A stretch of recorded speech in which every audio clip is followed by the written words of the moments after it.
Tes.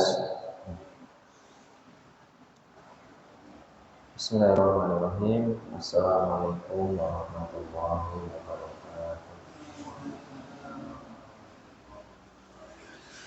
Alhamdulillah wassalatu wassalamu ala Rasulillah wa ala alihi wa ashabihi wa man walah. Rabbi shrah li sadri wa yassir li amri wahlul 'uqdatam min lisani yafqahu qawli.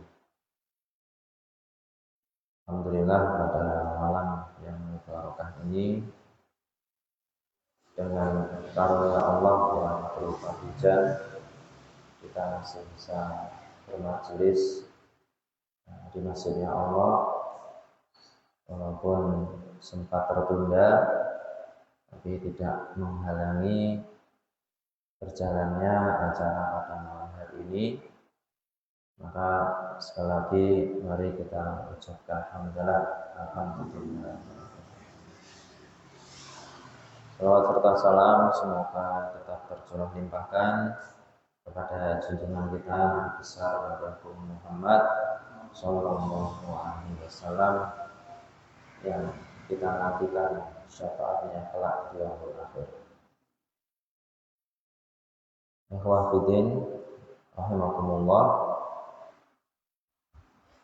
Alhamdulillah kita bisa memulai kembali taklim kita setelah kita menyibukkan diri dengan berbagai macam ibadah bulan Ramadan, mulai dari siam, kemudian sholat tarawih, membaca Al-Quran, dan juga ibadah-ibadah yang lain. Alhamdulillah semuanya sudah tuntas, maka tibalah di mana kita menjalankan kembali rutinitas kita sebagai seorang mukmin. Di antaranya adalah rutinitas majelis ilmu, karena para ulama mengatakan di antara cara agar kita bisa tetap istiqomah, agar kita bisa tetap istiqomah, kita konsisten dalam beribadah, melanjutkan ibadah kita di bulan Ramadan. Caranya adalah dengan taklim, dengan belajar, dengan berthalabul ilmi, itu bisa menjadi asbab istiqomah. Mengapa demikian? Karena ketika kita mengenal syariat, kita mengetahui keutamaannya, kita mempelajari keutamaannya, apa saja yang kita dapatkan dari amalan tersebut, maka hal itu akan menjadikan kita tertarik untuk melakukan amalan itu terus-menerus. Misalkan kita ngerti itu keutamaan qiyamul lail. Dari mana kita tahu keutamaannya? Dari ngaji, dari belajar. Maka kita akan terus melakukannya. Misalkan kita ngerti betapa mulianya orang yang bangun sebelum subuh. Dulu ketika Ramadan itu kita terbiasa bangun jam 3 sahur. Nah, setelah kita ngaji ternyata bangun sepertiga malam terakhir itu keutamaannya banyak sekali.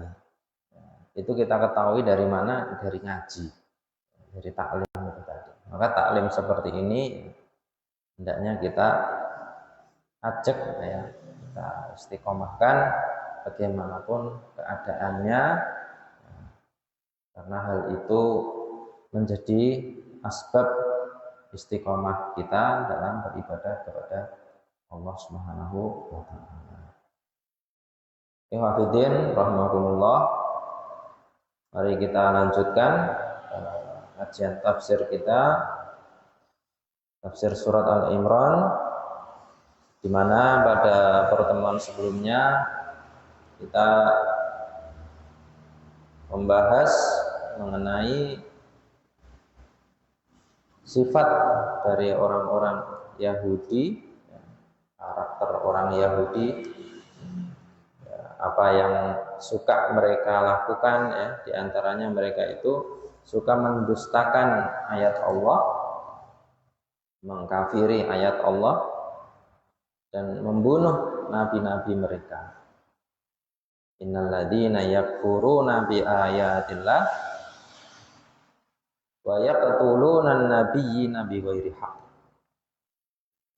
Jadi ini diantara sifat orang Yahudi, itu mereka mengingkari ayat Allah, kemudian mereka membunuh nabi-nabi mereka. Yaqtuluna nabiyyina bighairi haqq. Tidak hanya itu, ternyata orang Yahudi itu menurut surat Ali Imran ayat ke-21, ya, juga mereka itu suka membunuh orang yang menegakkan keadilan. Wa yaqtuluna alladzina ya'muruna bil qisti. Mereka itu suka membunuh orang-orang yang memerintahkan atau menegakkan keadilan. Ini sifat dari orang Yahudi. Maka ketika ada seorang Muslim, dia menjadi pemimpin, dan dia memerintah dengan adil, sudah bisa dipastikan dia akan dimusuhi oleh orang-orang Yahudi, ya.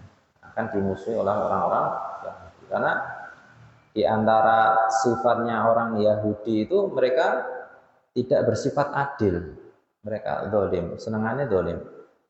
Sehingga ketika mereka mendapati ada pemimpin-pemimpin yang adil, mereka siap untuk memerangi mereka, memusuhi pemimpin-pemimpin yang adil itu.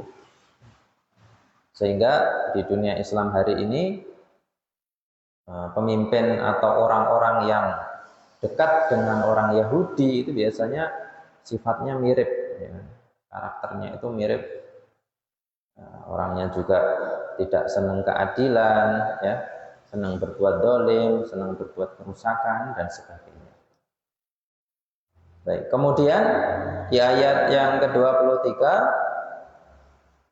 Allah Subhanahu wa taala berfirman, a'udzubillahi minasyaitonirrajim. Alam tara ilal ladzina utu nasiban minal kitab. Tidakkah engkau memperhatikan, alam tara, melihat, minal alladzina utu nasiban minal kitab, yaitu orang-orang yang telah diberi Alkitab, yaitu kitab Taurat. Maksudnya di sini adalah orang Yahudi, ya. Orang Yahudi ini diberi kitab Taurat. Yud'auna ila kitabillah, mereka diajak, diseru untuk berpegang teguh kepada kitab Allah, kitab Taurat. Yud'auna ila kitabillah liyahkuma bainahum, untuk memutuskan perkara di antara mereka. Jadi kitab Taurat itu di antara fungsinya adalah sebagai sumber hukum untuk mengatasi permasalahan di antara mereka. Kitab Taurat itu. Tsumma yatawalla fariqum minhum.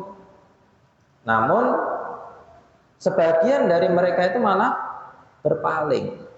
Jadi nggak mau, wahum mu'ridun, dan mereka menolak kebenaran. Baik, ini sifat yang ketiga. Tadi kan yang pertama itu orang Yahudi itu suka membunuh nabi, ya, para nabi mereka. Terus kemudian mereka itu mengingkari ayat Allah, kemudian suka membunuh nabi mereka, membunuh dan juga membunuh orang-orang yang menegakkan keadilan.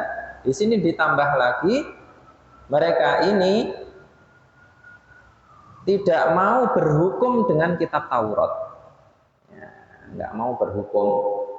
Bayangkan, kitabnya sendiri saja mereka tidak mau menggunakannya untuk memecahkan masalah di antara mereka. Ini adalah karakter orang Yahudi. Nah, dzalika bi annahum qalu, mereka mengatakan, ya, tidak hanya mereka itu tidak mau menjadikan kitab Taurat itu sebagai solusi masalah, ya, sebagai pemecah masalah di antara mereka, tapi mereka bahkan mengatakan, qalu lan tamassanan naru illa ayyamam ma'dudat. Mereka mengatakan, nah, subhanallah, api neraka itu lang tamassanan nar, tidak akan bisa menyentuh kami. Jadi orang Yahudi itu selain mereka itu tidak mau memutuskan perkara dengan Alkitab, bahkan mereka menghinakan agama mereka. Ya, mereka itu menghinakan dengan cara melecehkan. Nah, salah satunya adalah melecehkan tentang akhirat mereka. Kami itu tidak akan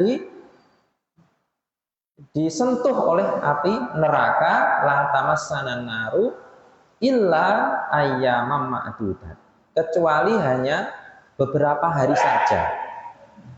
Jadi ini bentuk kalimat kesombongan. Malah aku iki gak bakal mlebu neraka, paling nek umpama mlebu kuwi mung pirang dina tok.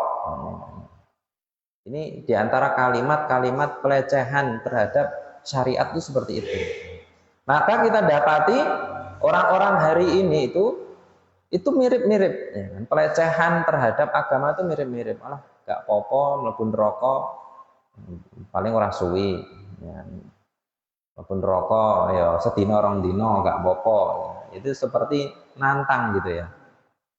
Lang tamassanan naru illa ayyama ma'dudat. Jadi kalimatnya itu mirip gitu dengan orang zaman sekarang yang mengatakan, alah terserahlah, saya masuk neraka juga nggak apa-apa, ya.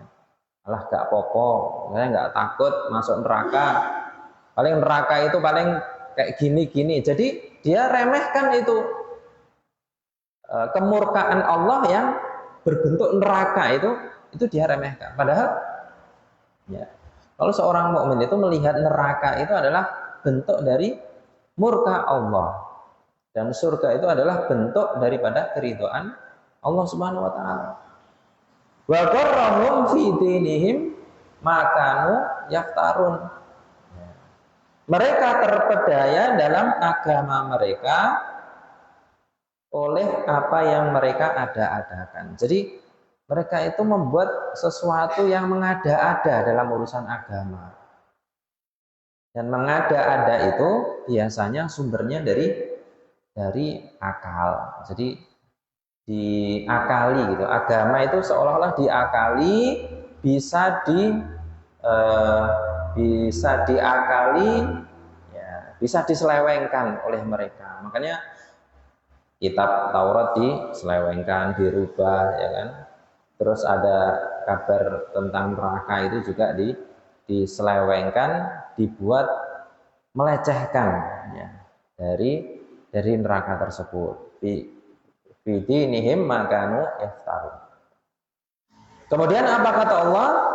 Fa kaifa idza jama'nahum liyaumil la raiba fihi. Lalu Allah pun kembali membuat kalimat menantang mereka. Ya udah kalau gitu bagaimana jika ya fakaifa idza jama'nahum? Bagaimana jika kita kumpulkan aja mereka? Kata Allah. Idza jama'nahum liyaumil la raiba fi. Di hari yang tidak ada keraguan, yaitu di hari pembalasan. Ya udah kalau gitu, kalau mereka yang mereka inginkan itu adalah neraka, ya udah kita kumpulkan aja mereka di neraka, ya.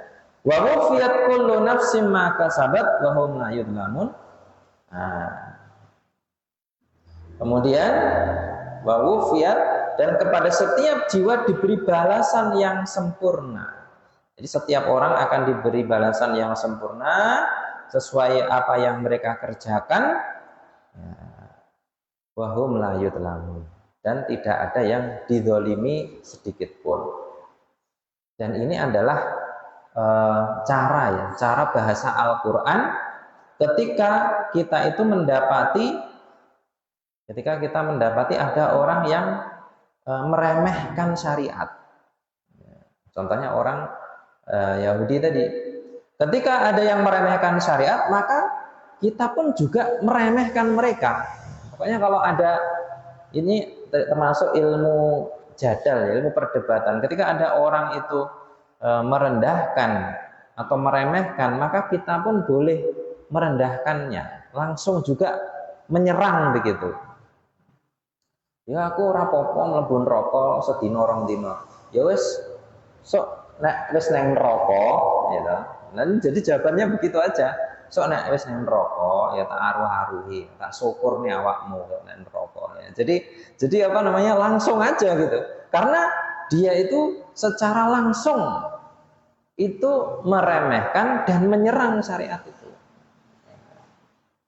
Itu sifatnya orang Yahudi seperti itu, dan ini sudah masuk ke pemikirannya orang Islam hari ini seperti itu. Ketika ada orang itu meremehkan agama, melecehkan ya dengan akal-akalan mereka, alah nyapa to dadak sholat adzan dipengeras harus keras. Ini kayak wong bengak-bengak kayak wong edan misalnya, kayak wong edan. Nah, kita balas juga ya. Kita balas juga dengan ucapan-ucapan yang mirip nilainya, itu muatannya itu mirip dengan itu, karena itu bahasa Al-Quran seperti itu. Nah ini kalau sudah masuk ke ranah pelecehan dan dia ini mengerti, jadi bukan orang bodoh ya, bukan orang bodoh. Orang Yahudi itu bukan orang pinter. Ini pinter-pinter orang Yahudi itu. Mereka itu ngerti agama mereka. Mereka itu ngerti kebenaran, tapi mereka menolaknya. Orang Yahudi Nasrani itu sebenarnya tahu kitab mereka itu paham atas kitab mereka sendiri, tapi mereka meninggalkannya. Ini beda sama orang bodoh ya. Kalau orang bodoh ya kita harus berlemah lembut, karena dia nggak tahu, dia nggak paham. Kalau orang udah paham kok melecehkan begitu, nah itu harus ada pembalasan atas apa yang diucapkan. Baik. Qulillahumma malikal mulki tu'til mulka man tasya. Katakan Muhammad, wahai Tuhan pemilik kekuasaan. Qulillahumma malikal mulki. Malik pemilik, al-mulk itu kekuasaan. Ini sebagai jawaban juga bahwa kesombongan orang Yahudi itu dilawan dengan kekuatannya Allah. Qulillahumma, katakan malikal mulki, Allah itu pemilik kekuasaan. Jadi kalian itu yang sombong atas diri kalian, itu sombong, menyombongkan diri karena nasabnya, karena nasab keturunan Nabi, banyak dari golongan mereka itu lahir para Nabi. Ketahuilah bahwa pemilik kekuasaan itu hanyalah Allah. Qulillahumma malikal mulki tu'til mulka man tasya. Ya Allah, engkau memberikan kekuasaan kepada siapapun yang engkau kehendaki. Jadi yang memberi kekuasaan manusia itu bukan manusia sejatinya. Kalau ada orang itu dipilih untuk menjadi seorang pemimpin, ketahuilah itu hanyalah sarana yang ditakdirkan oleh Allah. Allah mentakdirkan dia sarana menjadi pemimpin, prosesnya begini ya.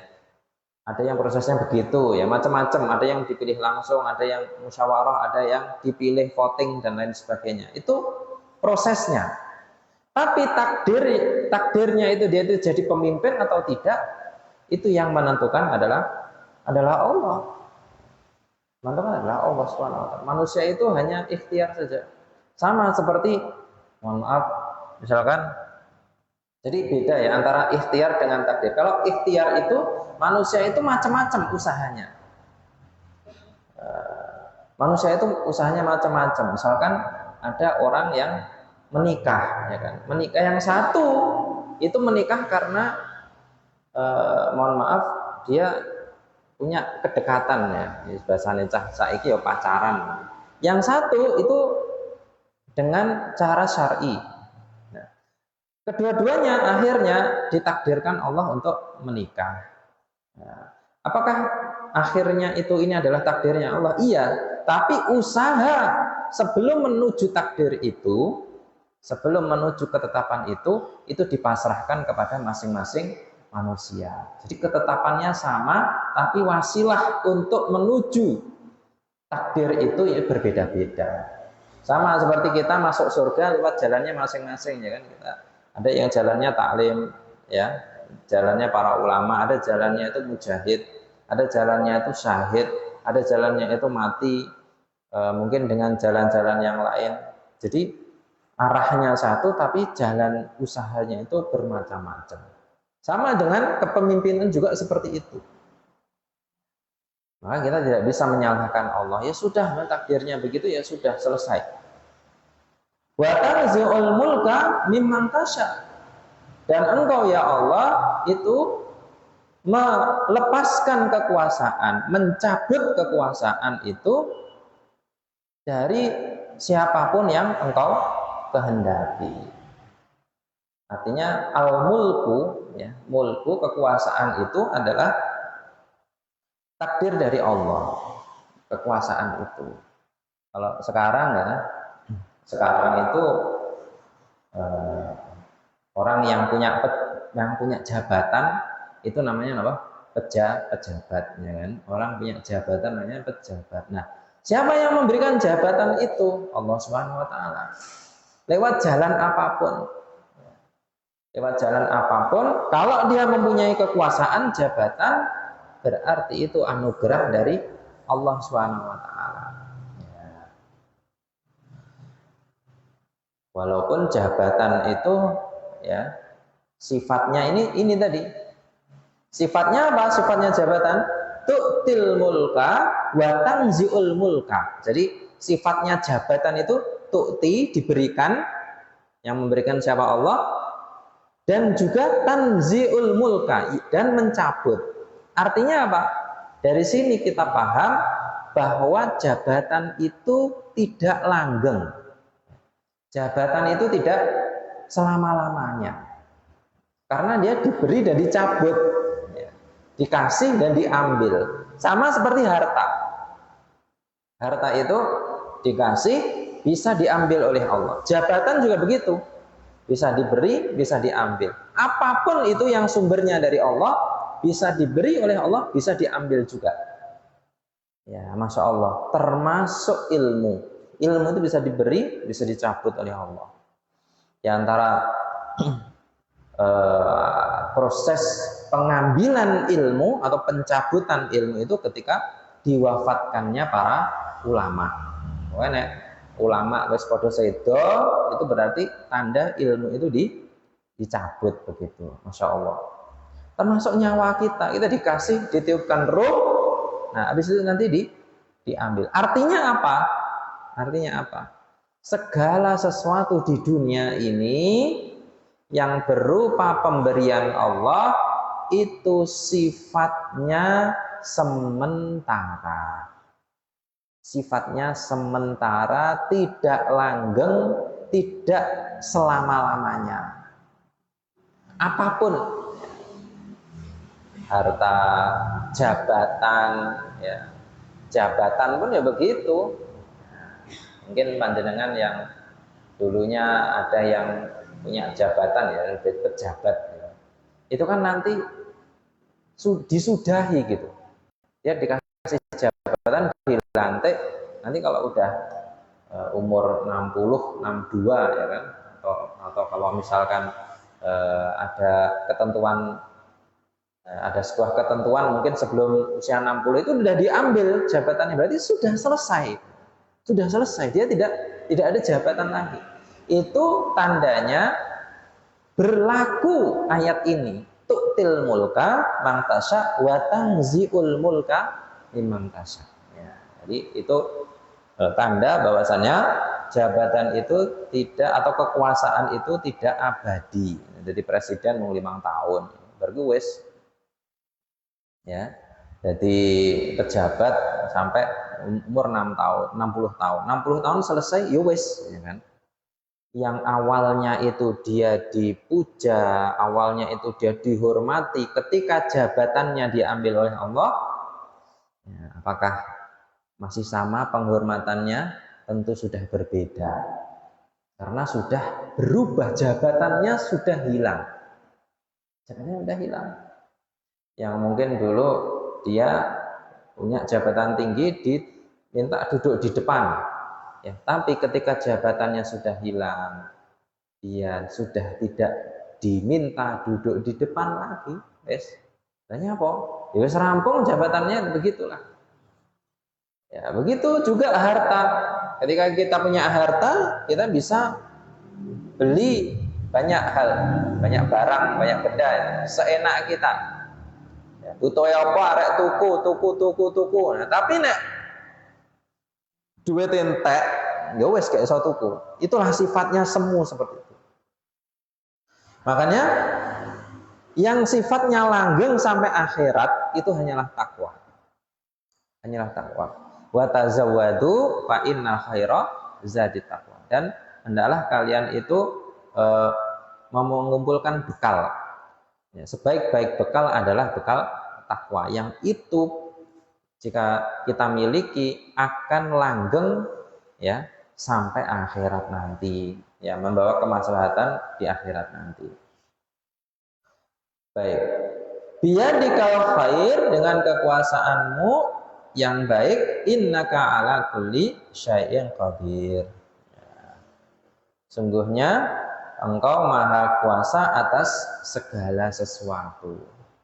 Artinya, ya ikhwah sekalian, jangan kita berkeluh kesah, berputus asa atas takdir Allah.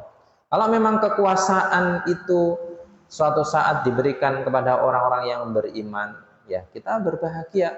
Tapi ketika kekuasaan itu diberikan kepada orang-orang yang zalim, ya kita bersabar. Kita bersabar. Kalau itu baik, kita bersyukur. Kalau itu ujian, kita bersabar.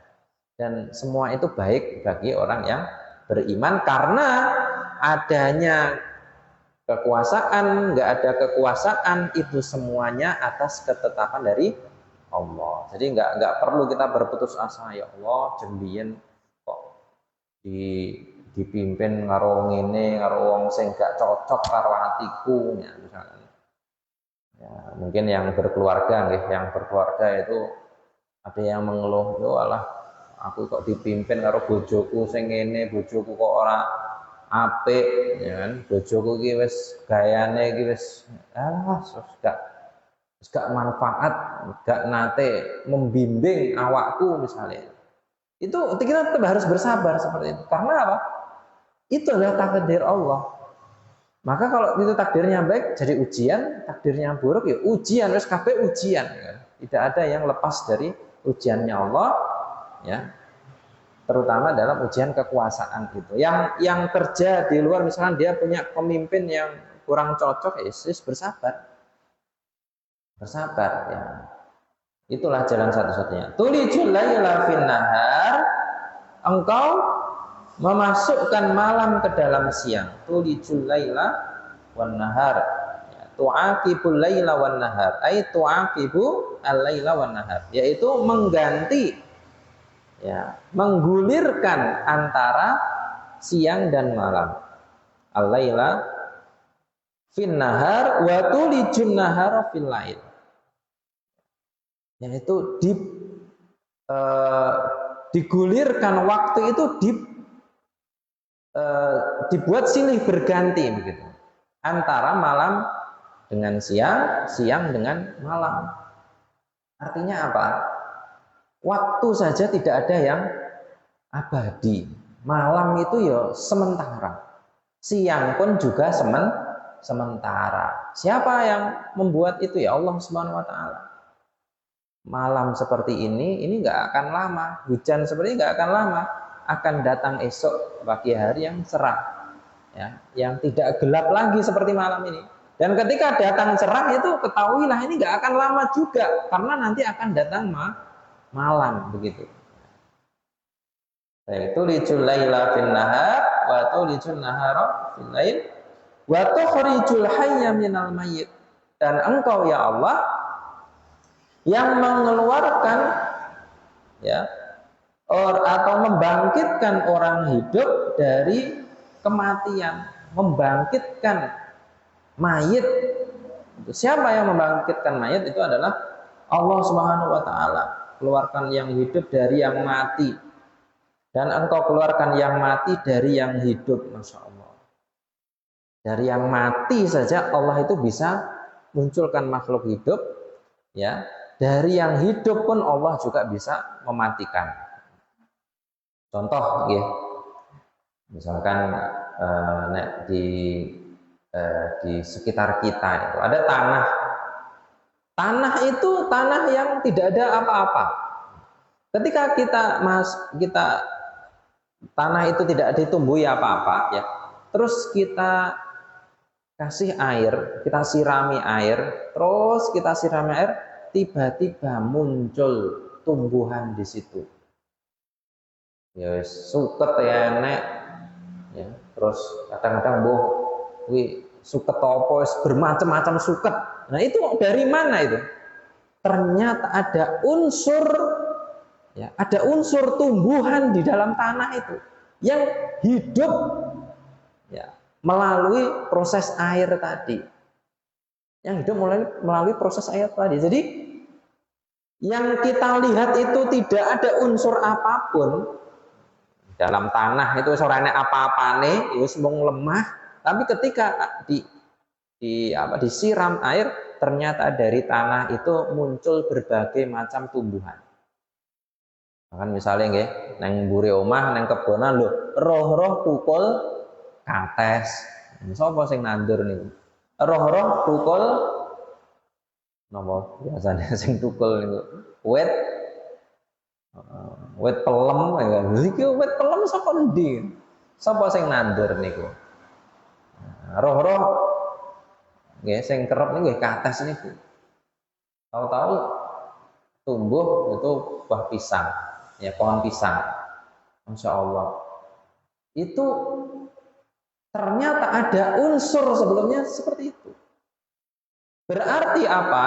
Dari situ kita bisa ketahui, kita bisa sadari manusia yang sudah hancur, misalkan udah mati, terus dia itu lebur dengan tanah, selama tanahnya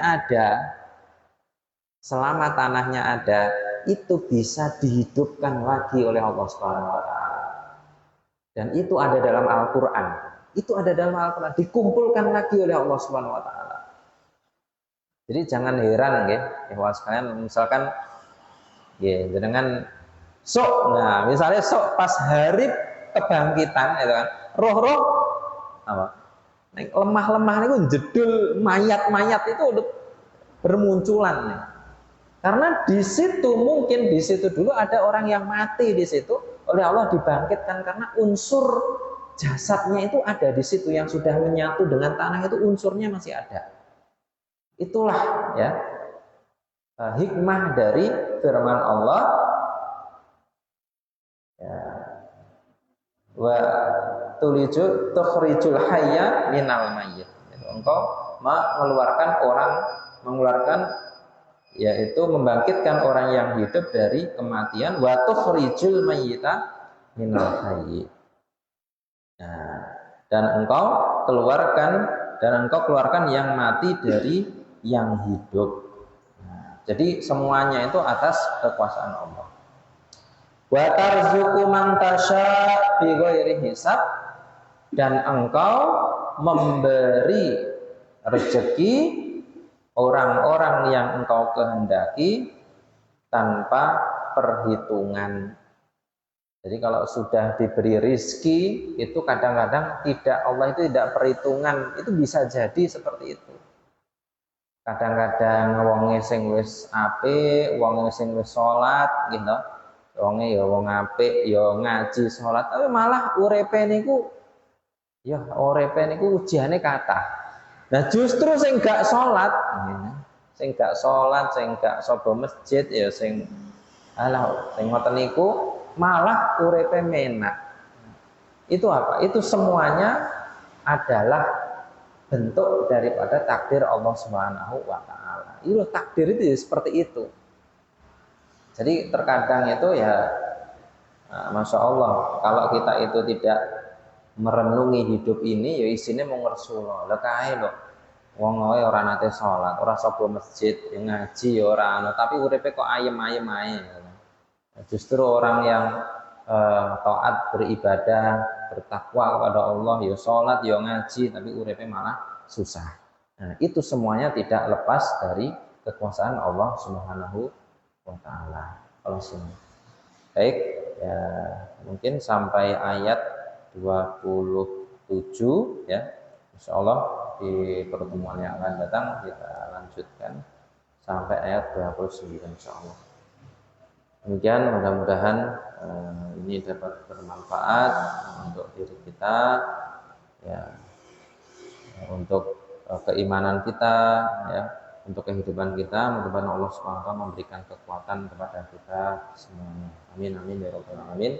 Alhamdulillahirabbil alamin. Subhanakallahumma wa bihamdika asyhadu an la ilaha illa anta astaghfiruka wa atubu ilaik. Assalamualaikum warahmatullahi wabarakatuh.